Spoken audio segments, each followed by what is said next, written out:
Ladies and gentlemen, welcome to the first episode of Bills Roundtable on the actual channel. All right. We all know that it was on the Roundtable Sports channel last week due to some technical difficulties, a gaffe from your boys specifically. But now we are at home. If, for example, you're tuning in live, you're tuning in on the replay. Welcome to the damn show. We have a lot to talk about today. We have day 5 of the James Cook hold-in. We are previewing the Bills and the Giants game. What exactly are we going to be looking for? Among many other burning topics across our favorite NFL organization. Z-Bot, talk to me. How's life? Life's good. The Madden 26 dropped today, which I've been kind of getting my pregame in. What I like to do is simulate the entire season, get a nice 17-0 run in, get myself built up for what I'm about to endure. Even though I'm not part of the team, I got to bring my 1/12th, the 12th man within me. So I'm getting my Madden licks in right now, and I'm getting ready because we're less than a month away, the preseason, couple days from here. So stoked, baby. We are grinding it out. We are this close. Final score, Bills, Ravens. What did you say it was backstage? 31-28, Bass with the buzzer beater to get it done.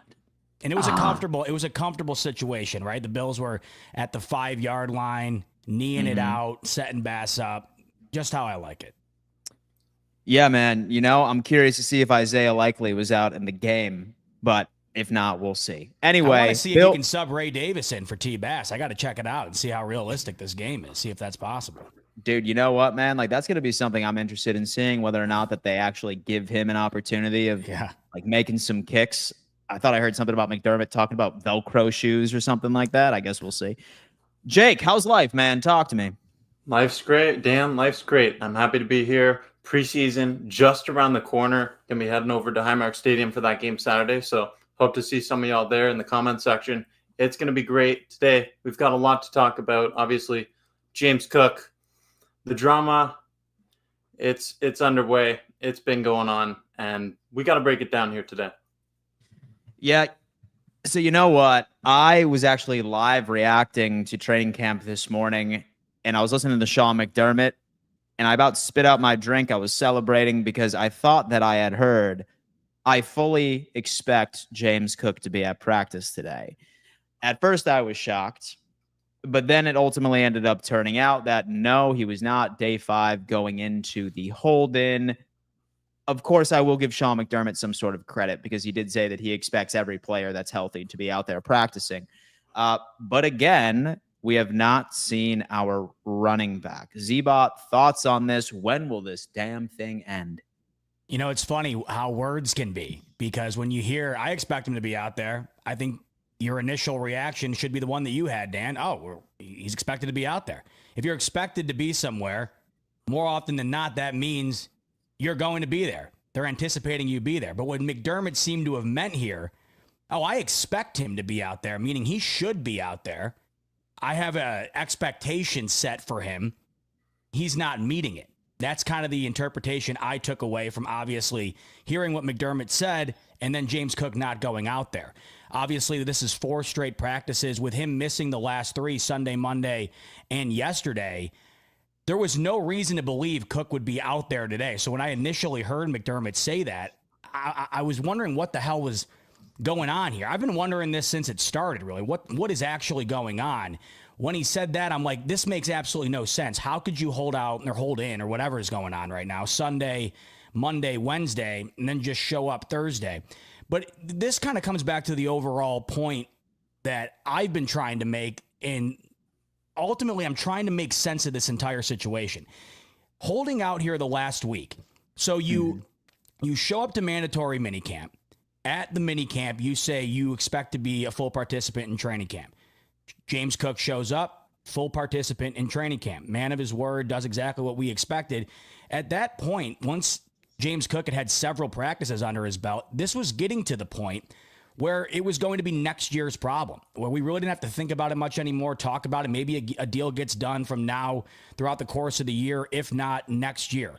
Now, all of a sudden, the final week, the final 4 practices, James Cook goes from showing up but not practicing to being nowhere to be seen towards the end of it. You also factor in the Kyren Williams contract, and you're wondering whether or not that would have played a factor over the last couple of days here and if Beane and Cook could get something done. But what confuses me the most about this Yeah, you hold out the last 4 practices here. The first game is a month away. There's no way that I could possibly foresee a reality where James Cook is forfeiting game checks on a $5 million contract with no future guarantee, and with other teams probably wanting to get into the bidding war for James Cook should he end up leaving Buffalo. I don't know what the end game is here. I don't think Brandon Beane's going to blink just because James Cook hasn't practiced the last 4 sessions. But if he doesn't blink, then what's James Cook going to do here? He only has so much longer to make his point before he's going to start being fined into oblivion and, of course, create a reputation around him where he's holding in or holding out and he might be an issue. Now, whether or not that's the reality, whether he is an issue or not, you can interpret that. You can have your own opinion, but organizations might have the opinion of, we don't want to get in on this if he's willing to go as far as to miss games. So I really don't know what the end game is here, and I'm dying to see what the end result is, because right now I just can't for the life of me foresee him not being out there week 1, but yet to miss the last 4 practices, I guess anything's up in the air. I mean, we have no clue what's going to happen. Yeah. Now, it wouldn't be in his best interest, as Z-Bot just said, to sit out, right? Because next year he's going to be 27 years old going into a next team, right? I highly doubt that he wants to go an entire season without earning a single game check and taking one full season off of the board as tape purposes for another team, and him expecting that team would be okay with giving him that contract of $15 million plus. Something that made it even more interesting, and like we're going to go over to Jake on this one and then hear from Z-Bot. And once Kevin's done with the contractors, we will hear from him. I think a precedent was set with the Kyron Williams deal just a couple of days ago. I want to hear from Jake. Do we think that this is going to be a deal that would look similar to James Cook if Buffalo decides to get it done? This certainly seems like it's the baseline, right? You have a Kyron Williams who had similar production in 2024, 3 years, $33 million, $23 million guaranteed money for a running back. Same production, similar. James Cook had 2 more touchdowns and a really explosive offense being led by the MVP Josh Allen. So when you look at this, this really does feel like it's the baseline for James Cook. This is a comparison. And obviously, you look at Kyron Williams and the Rams offense, they're a really good unit, but James Cook, from his perspective, what he's likely thinking, I'm not putting myself in the mind of James Cook, but I'm trying to. James Cook, he's got to be thinking, okay, I carry a big load here in this offense here in Buffalo, and he's trying to reset that market, but he's looking more for the Saquon Barkley money based off what we've heard in the past where he's had $15 million per year, and that value, I'm just not sure that the Buffalo Bills are going to meet that. Kyron Williams right here seems like a better comparison. And James Cook right now, with everything, the way that McDermott has made some comments here today, it seems like this has really affected the contract negotiations. At least that's my interpretation. So the way that I looked at it, because we were hearing quite a few people on X suggesting maybe Buffalo should just allow him to seek a trade and get a good understanding of what the market truly is. And I don't think that the market for tier 2 running backs really existed, because we only ever saw the Derrick Henry deals. We saw the Saquon Barkley deals, the Christian McCaffrey deal just a couple of years ago. This set a precedent. Z-Bot specifically was against that proposed $15 million last episode. I got to ask you, Z, is this something that you think is more in line and realistic for James Cook, or would you still pound the table for even less than this? No, I think this is in line, and I think it is realistic, and I don't think it's realistic for Brandon Beane to expect to get James Cook for less than this, because we know that the production between James Cook and Kyron Williams, when you compare the two, they're very similar, and the differences within them can be offset by what one guy might do better than the other. So James Cook might be better in the pass game, but Kyron Williams is better in the blocking game. He's better at blocking for Matt Stafford and kind of serving that purpose at the running back position. You also look at what Kyron Williams' role is in that offense. He accounted for over 40% of the offensive touches for the Rams last season. James Cook had over 1,000 yards, being 19th in the league in attempts. So if James Cook was able to get this contract, I think it's beneficial to him. Kyren Williams has to run the ball over, he has to run the ball in the top 10 in the league to have earned this contract. James Cook's going to be able to get a similar contract, but have to get banged up less. I feel like that might be of value to him. We're talking about that $15 million mark. To me, it's non-existent because there's 3 guys that are in that realm. All 3 of them are Hall of Famers. There's only 8 guys in the league right now making $10 million or more. So to think that $11 million a year with $23 million guaranteed would be an insult to James Cook, I just don't agree with that. You look at the production between the two, they're awfully similar, but here's where it gets interesting. I feel like James Cook doesn't want this deal. I feel like Brandon Beane would do this deal. It feels logical. Like I said, I don't think Brandon Beane is going to be of the mindset that he's going to get James Cook for less than what Kyren Williams just got. It wouldn't really make sense because you could argue James Cook is just as prolific, if not better, just because the numbers he produced without touching the ball nearly as much as Kyren Williams did. So you could argue that that money is of fair value to James Cook, or maybe Cook's worth a little bit more. So I have a feeling Beane would be in the camp of making this deal get done. Now this is where the question gets posed. What does James Cook still want? Is that number still 15? And then you just mentioned it. Go out there and seek a trade and see what the market looks like. I think you're going to find out awfully quickly that the $15 million running back does not exist unless you are Saquon Barkley, CMC, or Derrick Henry. What also really confuses me here, fellas, we've heard constantly how close these guys are. If they were really that close on a contract, would James Cook be doing this in the final week of training camp? That's where I'm getting lost on this whole thing. If things were progressing and they were really close, what would be the incentive for James Cook to hold in the last 4 practices of training camp? To me, I personally am of the belief that they're not as close on a contract as we're being told. Really? So the only thing that I could think of is maybe he's feeling a bit superstitious, or maybe he's thinking in the back of his head, he's like, oh my God, look at the league, look at my teammates. All of them are in absolute body bags right now. This is close to the finish line, so might as well be safe. What was encouraging, which probably makes it even more confusing, was the fact that McDermott ended up confirming that he's still participating in walkthroughs.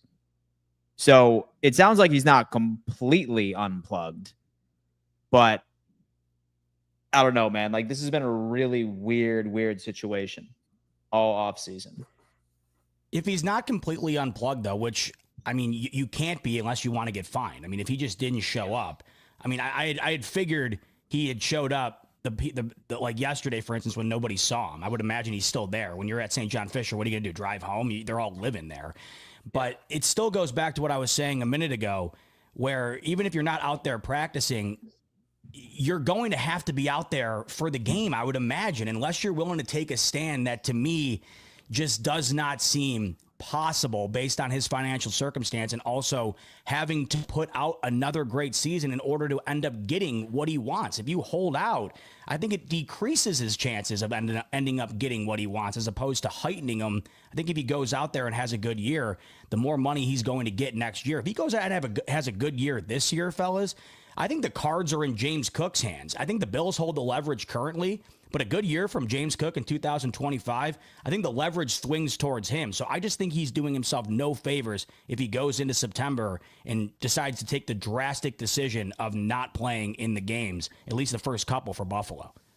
So we heard from QB1 after practice, and of course he was asked about the elephant in the room. And here's what he had to say. James is who he is, and he's one of the best running backs in the league, and you'd be crazy not to say we don't want him out there. We desperately want him out there with us, and hopefully something can get done. So it's no doubt that we all want him out there with us. I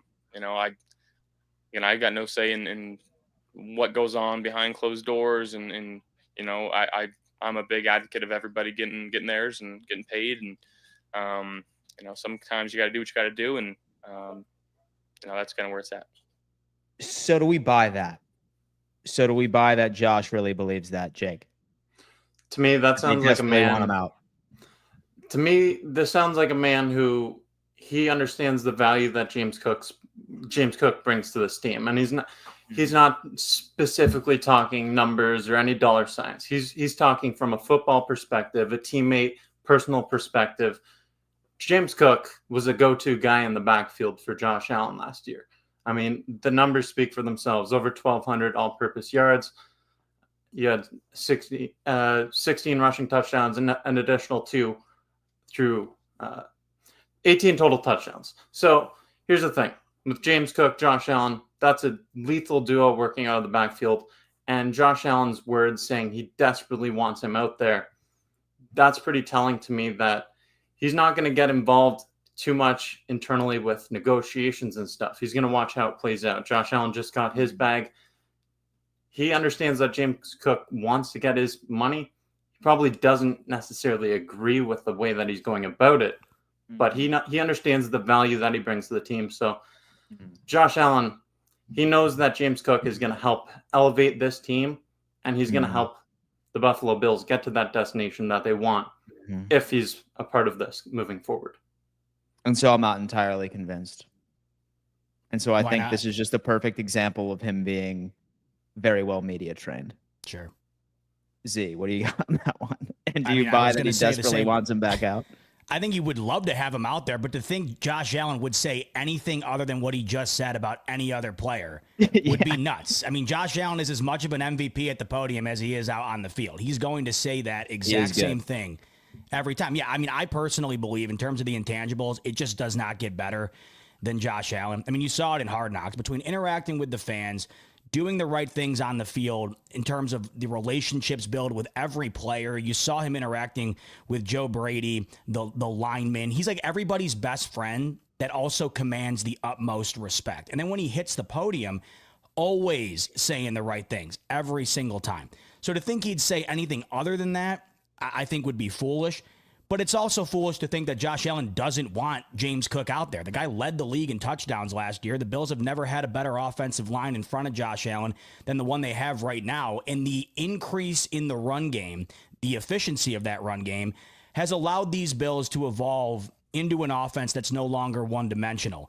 This Bills offense now, the reason why Josh Allen was the least sacked quarterback in the league last year, the reason why his turnover numbers were historically low is because of their ability to now run the football. It's not constantly reliant on Josh Allen running all around the field trying to make a play every single snap. So, of course, the value of James Cook is known by all of us. The question is, what's the monetary value of that value? And if you think it's of the value of $15 million plus, where only 3 running backs in the league are making that, all 3 of them veteran Hall of Famers, or you think the value is that of a Kyron Williams or maybe in the middle pack of that financial realm, where there's still great running backs, still in the top 7 or 8 highest paid running backs, they're just not the running backs that even your grandmother would know if you asked her on the side of the road who are 3 running backs in the league.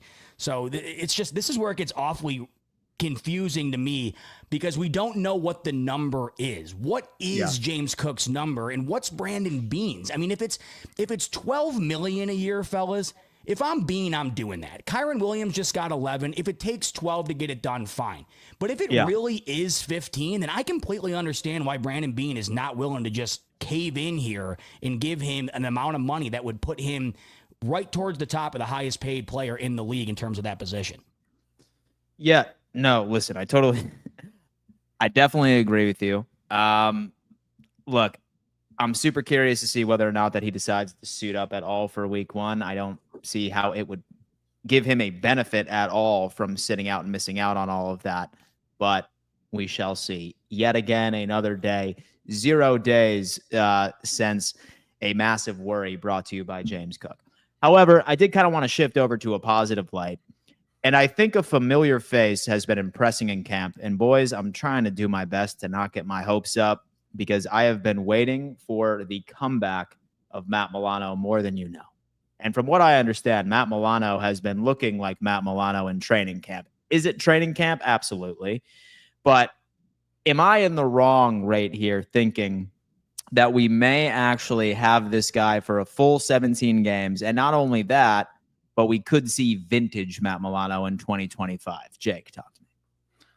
Listen, I mean, the injury history is there, right? But Matt Milano, last we saw him, he was coming back into his own. Last we saw him against the Kansas City Chiefs, in that AFC Championship game, he made some plays out there. And Matt Milano, we know that this guy's a playmaker. He crosses the field. He's everywhere. He can drop back into pass coverage. He can blitz. He can do a bit of everything. And if he can stay healthy, that's if. If he can stay healthy, he's a big-time player for this Buffalo Bills team. He's got a contract expiring soon, so there's that extra motivation for him. He's looking for a payday after this season as well. And Matt Milano, hopefully he can stay healthy.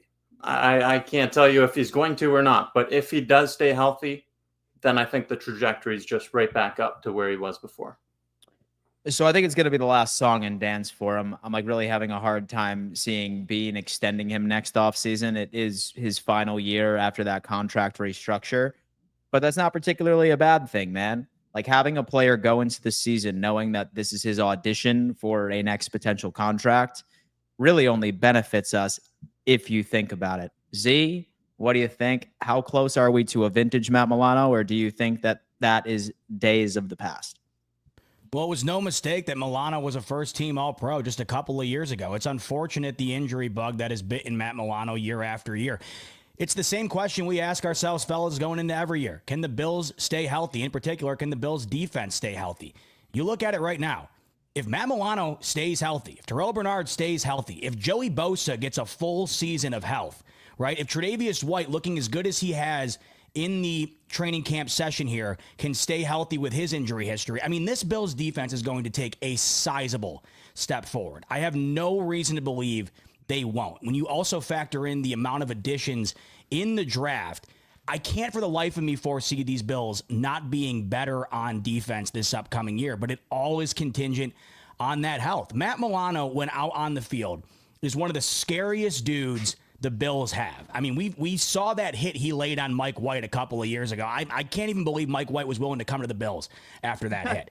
I mean, Matt Milano is one terrifying dude out on the field. I think that's a reason why, unfortunately, he's so susceptible to injury, because the guy has no regard for anything other than where's the ball, let me fly my body 100 miles an hour towards it.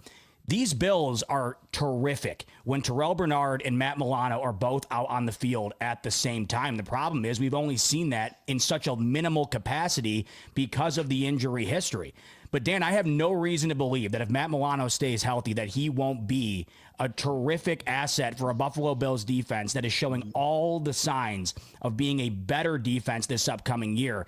And what's so encouraging about that is the Bills do not have to have the 85 Bears in order to finally get over the Chiefs hump. What they need is probably a 10% increase. Essentially, what you need is to not allow the Chiefs to score 32 points. If you can hold the Chiefs to 24 points, the Bills have shown you they are going to be capable of beating them in the postseason. So in order to get the Chiefs to 24 as opposed to 32, you don't need to convert into the Legion of Boom. You just need to be marginally better, and I think the Bills are going to be that, and it'll certainly get towards that, or at least a better chance of getting towards that if Matt Milano can stay healthy.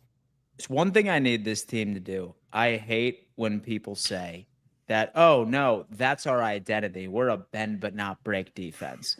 I don't think any real defensive coordinator goes in there and says, you know what, my game plan, I'm going to gas out my defense so that they can barely stand up by the third quarter and make sure that they dominate, all right, field time, all right? No, not at all.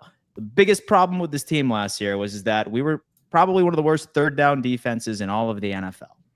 I'm not saying we need to be top 5, but like Z-Bot just said, I'm fine being 16th ranked, 15th ranked. That gets it done. That gets it done, boys. Kevin. And so I know that like you've been skeptical about Matt Milano, right? Like there's a lot of hype around him. And I think last time we talked, you said you're still suspecting or like you're still worried about his ability in coverage. And fair enough. I feel like all of the positive things that we've heard from Matt Milano in camp have been really just like downhill linebacker type stuff. What are your thoughts like with this hype? Should we curb our expectations with Matt? Yeah, I mean, look, I thought he played well at the end of the year. One thing to remember is Andy Reid's going to always pick your weakness. And the Bills have been using 3rd, 4th, 5th, 6th, 7th linebackers in playoff games. And just the timing doesn't match up. I was listening to the whole entire thing we were talking about and had the earbud in. And look, you have a defense that is ranked top 10 usually in most categories, depending on what DVOA or what metric you want to use. But every single time that they get into the playoffs against Patrick Mahomes, you had Christian Benford hurt on a concussion on a kickoff return that they needed to recover. They needed to have him out there to secure the ball, and he just gets a concussion and, was really pushing it for him to be back in the next game. And Matt Milano has never been healthy. He was just coming back, and definitely part of the game plan was to attack the Bills because there was no Milano, no Bernard at times, depending on which season we're talking about. But Matt Milano has been one of the best players in camp, him and Trey White. So if they get vintage form of both of those players and you have a real contingency plan, if something does happen to Benford, again, Benford is pretty healthy throughout his career, but has missed a few playoff games in excruciating timing. So between Trey White and Matt Milano, I'm encouraged. It's not just blast from the past, and we always hang on to all of our favorite players. I think it's a little bit different than old school like Shaq Lawson or even Jordan Poyer at the end of his career. These are guys that can make differences, and Trey White is still just 30. So between the two of them, Dan, I think there is encouraging signs. And the put them aside for a second, the D-line was entirely healthy for the entirety of St. John Fisher University training camp style. Mm-hmm. So honestly, the D-line looks good. It really does. And it may be finally the right permutations of talent and size and skill and speed that they haven't had. So I really do think that Matt Milano being back is huge. Having Trey White and Harrison, who should be ready for week 1 as well, ready, that's huge. And the D-line, like Bosa's playing all 3 downs. He's been good by all accounts from what I've seen. You know what? If that all comes together, that defense is going to give you that 10% bump that Z-Bot asked for. I really do, especially in the playoffs, because other teams are able to do it. So I don't think it's some hex or some curse on the Bills. Just think it's been some unfortunate games, some unfortunate circumstances. And quite frankly, I think that 10 to 15% playoff bump will come to fruition at some point as soon. And I really think as soon as this playoff season. So we'll see what happens in January. We'll see where my money's where my mouth is, or my mouth is where my money is, whatever way you want to put it. But guys, it's got to happen. It's got to come together. And I do think this is the right mix of young, old, Matt Milano, Trey White. I do think it's a good mix of talented players with legitimate depth for once. On the defensive side for once that I've seen underneath Sean McDermott, at least in recent memory. Now, do we trust Cole Bishop to go side by side with Taylor Rapp this year? Because I look at both of those safeties, and yes, I understand that Rapp had 4 picks last year. He's better in coverage than people want to give him credit for. But more oftentimes, I never really cared much about a safety tandem. I feel like Bills fans were just spoiled with like prime Poyer and Hyde back in the day. And how the NFL has been evolving, it's not quite like the air raid attack anymore. It's more like short passes and leveraging yards after the catch. But I loved the fact that we had Max Harrison potentially being CB2 for this squad, because he almost served as an insurance policy where even if Cole Bishop was still a liability in coverage, I think Max Harrison would be able to cover quite a bit of ground if push comes to shove. Now that he's likely not going to be much of an impact, my guess is past, I'd say, the bye, and hopefully Trey plays really well. Does that cause more concerns for the safety tandem going into this season, Jake? I'd say it does. It does cause some more concerns. Obviously, those safety, it literally is a safety net back there. They have to cover more ground, just like you mentioned. But with Cole Bishop, we didn't see too much from him in his rookie season. He didn't get on the field too much, too many starts at that safety position. And that goes back to what I mentioned last episode. He missed some significant time in training camp last season, and those reps were so valuable for a rookie who's drafted 60th overall. So now going into year 2, he's missed some time here as well. That's also valuable reps. This preseason, it's going to be really interesting to see some more from him. I mean, really, the play that sticks out the most from Cole Bishop's rookie season was that play against Xavier Worthy in the AFC Championship game where, I mean, probably wasn't a catch, but hey, just saying. Either way, Cole Bishop, we need to see more from him. It would be really good to get a breakout season from him, especially in that safety depth chart. Really, we have the depth in that safety room. It's just who's going to emerge. And Cole Bishop, as someone who's drafted 60th overall just last season, it's the expectation for him to live up to. So I feel like from what I'm hearing, it's probably going to be Damar that gets the nod at this point. But Kevin, thoughts?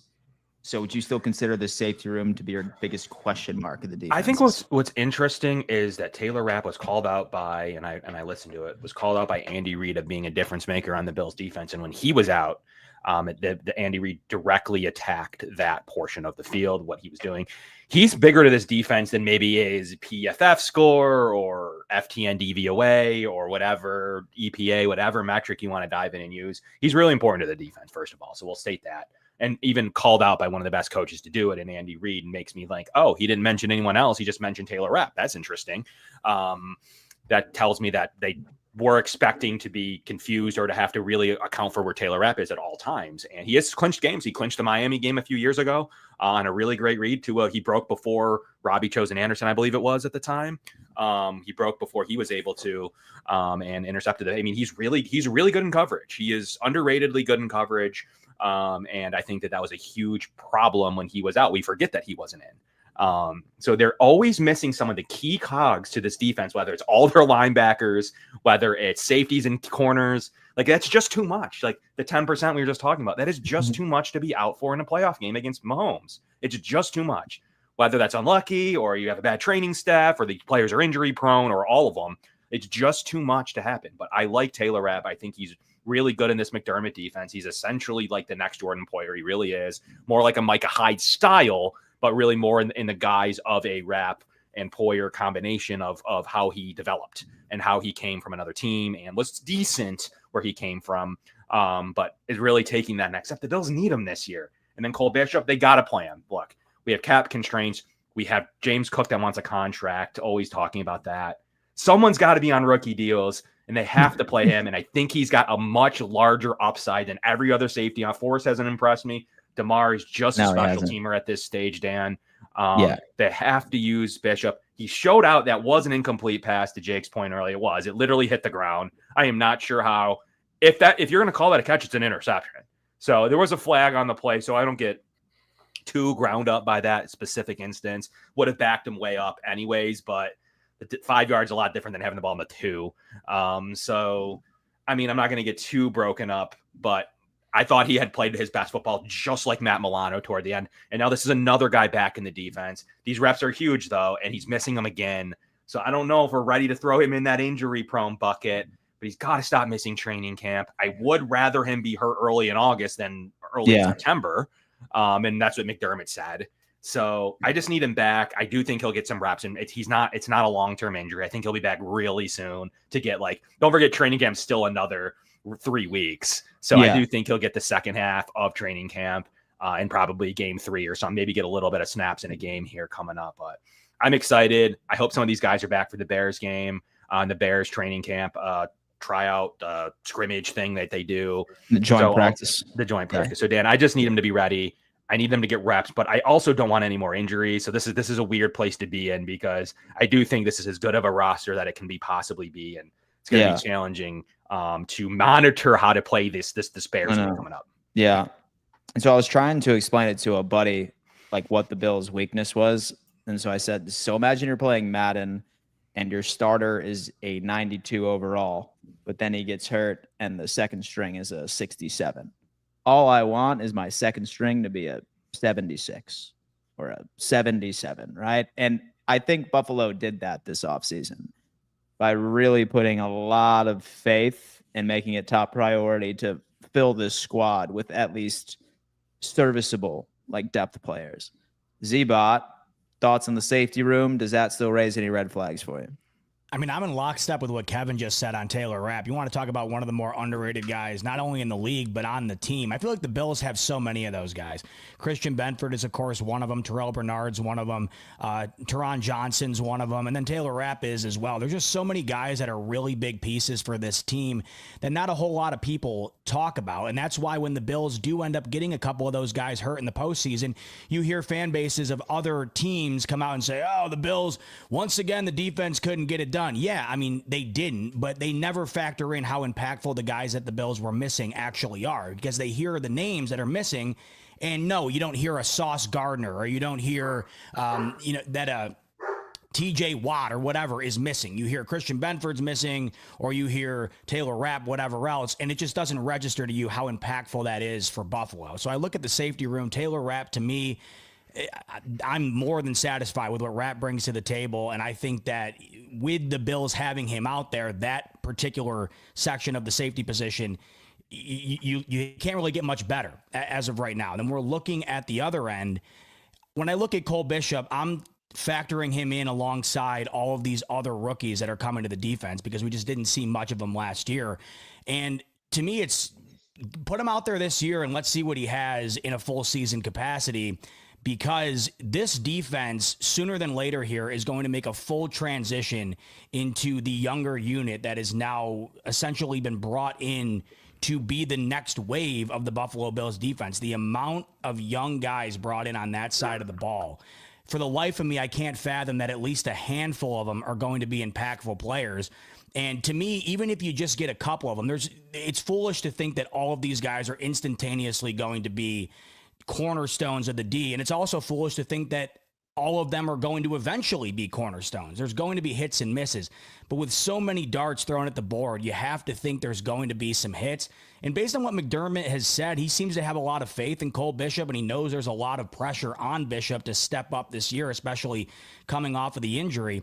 But the Bills invested a second-round pick into him for a reason, and we just talked about how the end of the year last year, he did show promise coming off of an injury in his rookie year without many reps. So I'm excited to see what Cole Bishop is bringing to the table. In totality, I'm excited about the defense overall, just because there's so much new here, and I also think there's a lot of room for improvement. Cole Bishop, one of those pieces of the puzzle, alongside Taylor Rapp, with a cornerback depth chart right now that I think you feel more comfortable about than in years past, especially the depth of it.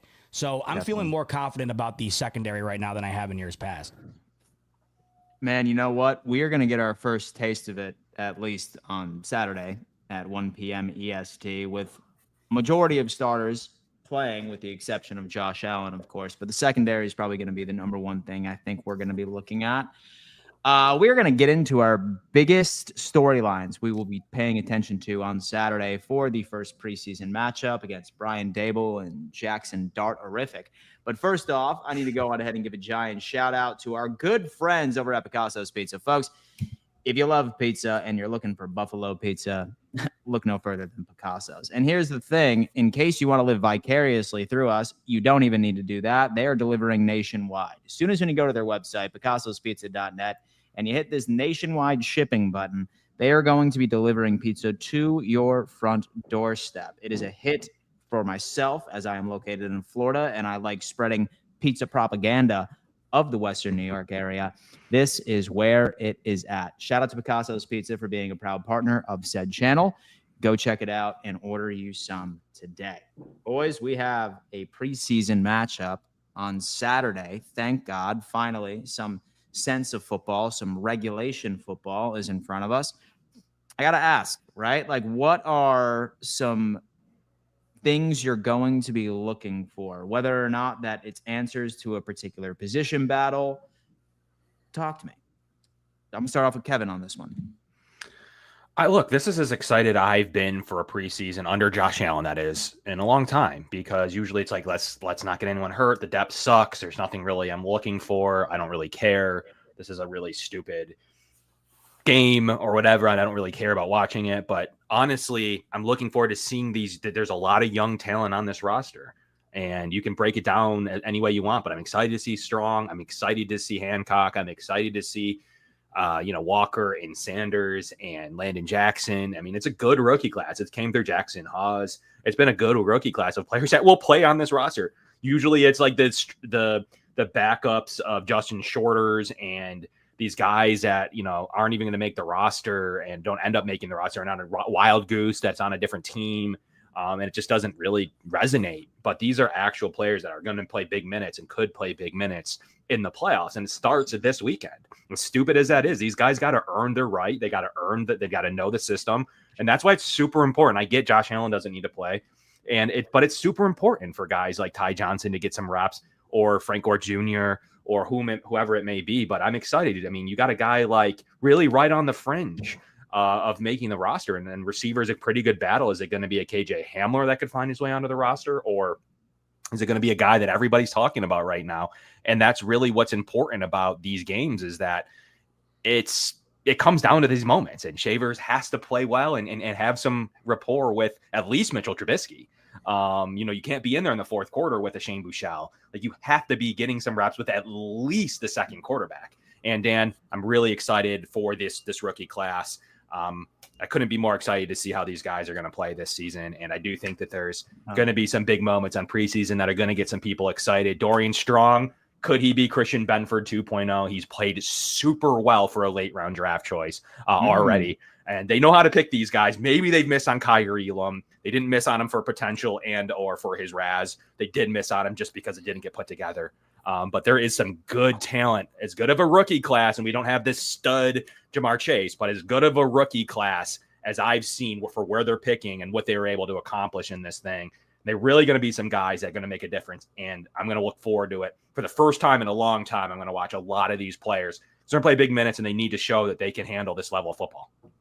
And so if you don't believe for a second that all four of us are going to watch every single snap, that's including Buechele to some random construction worker in the fourth quarter, then you don't know us, all right?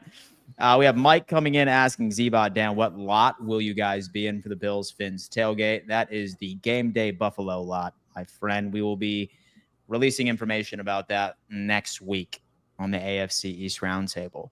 Like, one question I think that I have, I'm still kind of curious on the QB2 competition. I'm not sure about you guys. It's clear that Mitchell probably has the upper leg, but the problem here is that he has a pretty significant cap hit, especially compared to Mike White. Like, we could save, I think, close to like $2 million. So I think as long as Mike White is not significantly worse than Mitchell Trubisky, I would not be shocked if he ultimately ends up sort of taking this job. And it largely has to do with a certain financial situation that we're in. Thoughts on that? And whoever. When I was at training camp, it was just one session, but I thought Mike White was noticeably better than Mitch Trubisky in just the session I was at. You just mentioned it, the financials, of course. It was funny. I've been getting down some rabbit holes because I just cannot wait for football, and we're so close. And last night I was watching old compilation videos of like old broadcasts. So there was like from 2006 to 2020, like the college football ESPN intro, and Brent Musburger is my all-time favorite. So watching that was incredible. And then I got down the NFL rabbit hole, and it was a compilation of all of the Sunday Night Football theme songs from the beginning until now. And I'm watching one of them, and they always have the biggest athletes in the game featured within the theme song music video. And there was Mitch Trubisky getting up in the Bears gear, walking out. He was one of the big stars, of course. And, Mitch Trubisky led the Bears to the playoffs, and that might not seem like much, but it is the Chicago Bears. He did. That's actually more significant than you could possibly imagine. And he also emulates Josh Allen's game and his overall aesthetic, probably as good as anybody else.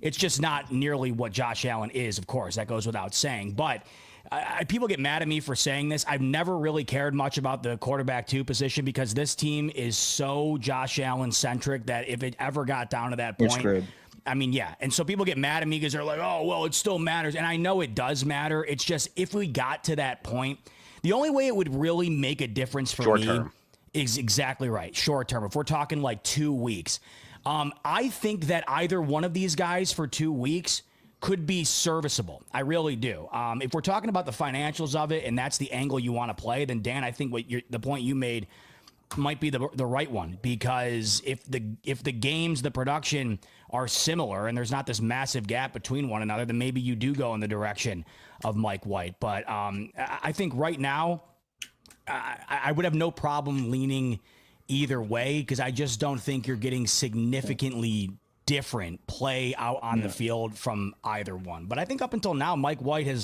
he's looked halfway decent compared to what I think maybe the expectations were before he was brought in. So what do you got on that, Jake? What I'm really looking forward to most from this preseason opener I mean, from an entertainment perspective, I'm looking at the special teams, and if you heard earlier, Sean McDermott had mentioned that Ray Davis may kick. He was asked about that earlier today. He said he may kick. So from an entertainment perspective, I'm really curious to see if that happens because of what we saw at the blue and red scrimmage. But honestly, from a more actual football perspective, a player that I'm really looking out for here is Jackson Haas, young tight end that the Bills drafted just this season. I mean, he's been receiving some high praise here. And with Dawson Knox, he's had an injury history recently here. So with that going on, I'm interested to see what he can bring to the table and, you know, what he showcases here. And so what you got, Z-Bot, man? Like, what are you going to be watching? To me, it's the D-line without question. This is a perfect opportunity. The Giants have one of the worst offensive lines in the league. I don't care if they have their starters out there or not. They're currently going into the season ranked 28th overall. This should be a decent opportunity for these young players to go out and showcase what they could potentially be bringing to the field for Buffalo this year. And there's just so many guys that you're hoping end up evolving into something. This has been Brandon Beane's mission for the longest time, and it unfortunately has not culminated into the guy. The Bills have had good players on the line, but they haven't had the marquee guy that Brandon Beane has been trying to hunt down for a while. Could they have just drafted one of them? We have 3 to find out whether or not they're going to be the guy on the D line. So I'm going to be looking at that heavily, not just in the preseason. I've been saying all offseason here, that particular positional group is what I'm going to be focused on for at least the first month until I can get a good vibe of what it is. Because I think within the first month, we'll be able to tell if there's a noticeable difference between last year and this year, just in terms of not only being able to get after the quarterback,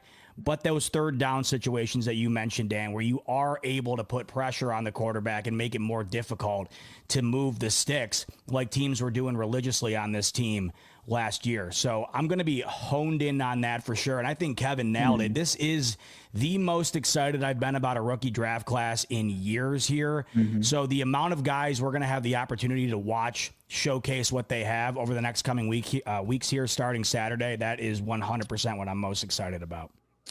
So I suppose it's still left to be decided how much we're going to see of Josh Palmer and Elijah Moore, especially on Saturday. quarter. But so what is that, Kev? A quarter, I would Yeah.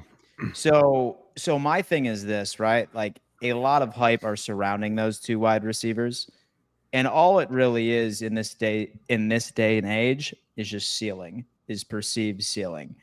When you end up looking at their statistical output, like they never really ended up figuring it out, whether or not that it was Elijah Moore with a carousel of terrible quarterbacks, or whether or not that it was just Josh Palmer, like never really being able to eclipse top 3 in targets. It's all just speculation. I'm very hype on both of these guys. I love what they can bring to the table. Like we've heard great things from both of them, but I have to see it executed. I have to see that this is a gamble that actually ended up working out, where we are leveraging both of their upsides.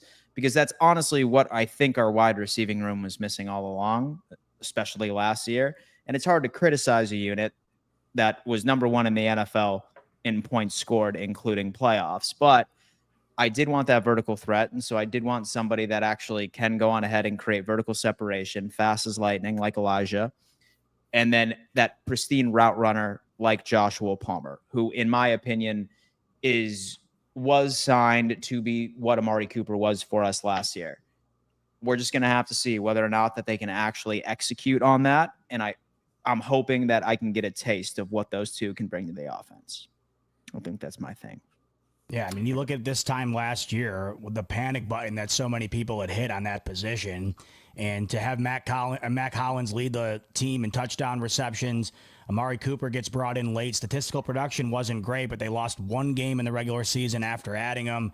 Keon Coleman really did show flashes pre-injury. I mean, you can't overlook the moment he had against the Seahawks and just a couple of other moments throughout his rookie campaign that were really exciting. The high floor we were told about with Keon Coleman had shown at times last year.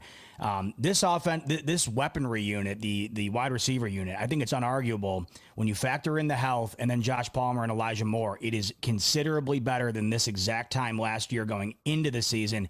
And Josh Allen won the MVP, had the least amount of turnovers he's ever had, and it was historic in terms of the amount he wound up, turning the ball over. It was 6 interceptions. It was unfathomable how great it was. And then, of course, nearly 31 points per game. They got better, in my opinion, offensively this offseason. So I think you're spot on, Dan. It's got to be something you're looking out for, because what does an even better version of last year's Bills offense look like? Because it's damn near impossible to improve on 31 points per game. The Buffalo Bills, in my opinion, did improve. So will we see that out on the field this year? If so, then we're right back in the AFC Championship game and hopefully move on from there based on the added players, not only offensively, but of course defensively too. So here's a crazy question. Do either of those wide receivers crack the top 3 in targets this year? I've been battling back and forth with that. I could see Palmer. Think? Josh said he has the best catch radius he's ever been around. And they did highlight that in Hard Knocks, which I thought was interesting. That out of all the things that they highlighted, which wasn't a whole lot on the field, by the way, the Josh Palmer, Josh Allen connection there was one thing that they did highlight. And they've been looking for that field stretcher, a separator, and a guy who can kind of catch the ball no matter where it's placed. That could be Palmer. We're waiting for Coleman to become that, but I think it could be Palmer. I wouldn't be shocked to see Josh Palmer crack into that top 3 there. What do you got, Kev? I mean, you got for sure 2 locks in Shakir and Kincaid. Like they've 75 targets plus each easily, and that's when Kincaid with a down year, really down sophomore slump. But yeah, I mean, those are locks. The third could be anybody. I think it'll be Coleman, honestly. So I do not anticipate either of them cracking. But you could catch Coleman. I mean, Coleman actually was, would you guess it, was in the top 3 last year. Didn't play for 5 games or whatever it was. Interesting. So him and Kincaid both missed 4 games, and we're still 2nd and 3rd. So still above Matt Collins, Curtis Samuel, and even whoever else. So I do think funny enough, I think it's gonna be the same 3 in top targets. And the funny part is each of them receiving more than they got last year. 75 targets for Kincaid, I think, is definitely play the over. And Coleman 57, I think he'll beat that. So I do have those 3, but I'm also not the largest buyer of the stock of Elijah Moore. I have heard not great things in camp. His OTAs have since cooled off, like Claypool style. So I'm not the largest fan of Elijah Moore. He's been traded already in his career. Like, I know he's had bad quarterbacks, but he's been with throwing quarterbacks at different stretches. Like, Jameis Winston will throw it to just about anybody. So ultimately, look, I'm interested to see what he works here, and I think he's already. I've been told that Curtis Samuel was ahead of him at points before Curtis Samuel got hurt, and I'm not a Curtis Samuel guy either. But I'm a huge fan of what Coleman and Kincaid are going to do in this offense, and obviously Shakir and Josh Palmer's grown on me, and I had the same kind of feelings of like we keep signing guys that couldn't produce with good quarterbacks. In this case, it was Herbert. Like, if he's a good route runner, why is he a 600-yard receiver? So I've always had that issue of like, yes. I mean, they've had a guy that's dropped a lot of balls in LA. They brought back Keenan Allen. Like, I don't know. What's the issue? If he was really good at it, why wasn't he doing it really good, at least production wise? He had good separation, but wasn't on the same page with his quarterback. But I do think that Josh has made a concerted effort to get Josh Palmer, and I'm bought into Josh Palmer. We'll see on Elijah Moore. I do believe that the top 3 will be that it will actually mimic last year, funny enough. But anyways, that does raise the floor. Those 2 players should be better than the Hardys and the Sherfields and the bums that we've had in the past. And even a late stage Amari Cooper, who wasn't great. So honestly, the floor is now raised, and Shavers is right there saying, I'm getting 1st-team targets because all you guys are hurt. Big week for Shavers. And I think he has every right to be able to make this roster. So we'll see how this all goes. But I still have the same top 3s last year, guys. I don't think much will change in my personal opinion. But Palmer's not a bad guess if he really does finally get on the same page with his quarterback and finally take full-time snaps, which could happen. What do you got, Jake?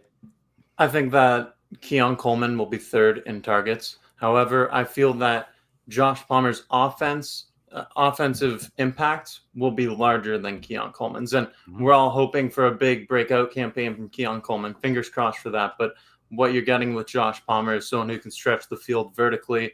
He played with a similar quarterback. Obviously, Josh Allen's on another level than Justin Herbert, but similar playing style in Los Angeles. So I think that having that guy who can stretch the field vertically, it's a big impact, not just in that deep ball game, but it also affects the underneath stuff. So I'll say Coleman third in targets, but bigger impact overall from Josh Palmer. Need him to go for more than 39 catches, guys. That's my biggest thing. Like, I need him to actually catch the football. He's had 3 of his 4 years with 38 or less catches and 600 or less yards. So I need to see this route running, and it needs to convert. When you just mentioned Allen is better, but I need to see it. And I think you guys are both bought in to what his potential could be. Prove it, Josh Palmer. Folks, that's going to have to do it for the second episode of the Bills Roundtable. As always, guys, we are live Mondays and Thursdays, normally at 5 p.m. EST. So make sure you subscribe and you turn on bell notifications. What do you guys have to say to the audience right before we let them go? Starting off with Z-Bot. Enjoy the preseason game. Like we talked about, this is one of the more exciting off seasons we've had under Josh Allen, just in terms of all the new names, especially the rookies. So enjoy the first one, because that officially means Bills football in a simulated fashion is back. And we'll have more Hard Knocks content too, which I'm looking forward to, because I don't know about you guys, but I loved every second of that on Monday night. So looking forward to more next week. So I hate to end the show right now, but we have to. So the Bills just worked out 2 kickers. So T-Bass is worse than we even think, huh? Which You have two? Caden Davis and John Hoyland, formerly on the Ravens, and then Caden Davis, formerly on the Jets. That signifies to me those are 3-week kickers. Those aren't. They would be going a little bit bigger than 2 practice squad guys. Those are guys they may stash in the squad, though.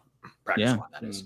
Kev, They're no Ray Davis. They are certainly no Ray Davis. They're no Ray Davis, that's for sure. What an active roster benefit that could be if you're going for 2. You're not kicking long field goals, and you're like having another position player available. I don't know. That's mildly intriguing, but you would need a 60-yard field goal to win, and we would be the team with Ray Davis rostered. So moving forward, I totally mimic what Z-Bot says. Like, I'm pretty excited to see a lot of what's going to happen this weekend.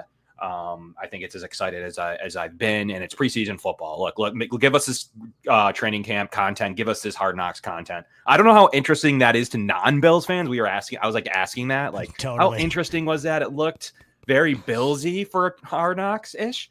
I don't know if someone found that, like, okay, what's going on? Where's the fights? Where's this? Where's that? This is like a very puff piece. So I don't know if like non-Bills fans felt that way, or if they ended up saying, I like Trey White. I like, whatever. So I'm interested to see how that all plays out to a little bit more adversity through the show. But the director of Hard Knocks is a Bills fan. So maybe that has a little bit. And it is the best team they've ever had, truly. They've had some horrific teams on Hard Knocks. I've seen every single one of them. They've been some teams that were not playoff ready. They were maybe borderline 9-7, hence the 7-9 quote from Fisher back in the Rams days. But guys, I'm excited for this. I mimic everything Z-Bot says. Football's back. Let's put it together. Let's see what some of these depth guys can do, because these are the guys that could win us games late in the year. Let's not sleep on them just because they're not Josh Allen and James Cook. I'd love to hear that. Jake, last but not least, what do you got to say? Yeah, hey, preseason right around the corner, coming up real quick. It's the preseason for the players. It's the preseason for us too. It's going to be interesting to see all these camp battles really come to fruition on the field, live, in-game action. No matter how slow the game might feel, it's going to be exciting just to have football back at Highmark Stadium. It's a farewell season. Let's close out that stadium with a bang. It all starts right here, right now. Oh, wow. I love it. Folks, thank you so much for tuning in to another edition of the Bills Roundtable. We will see you on Monday unpacking everything that we learned at preseason week 1. Deuces. Go Bills.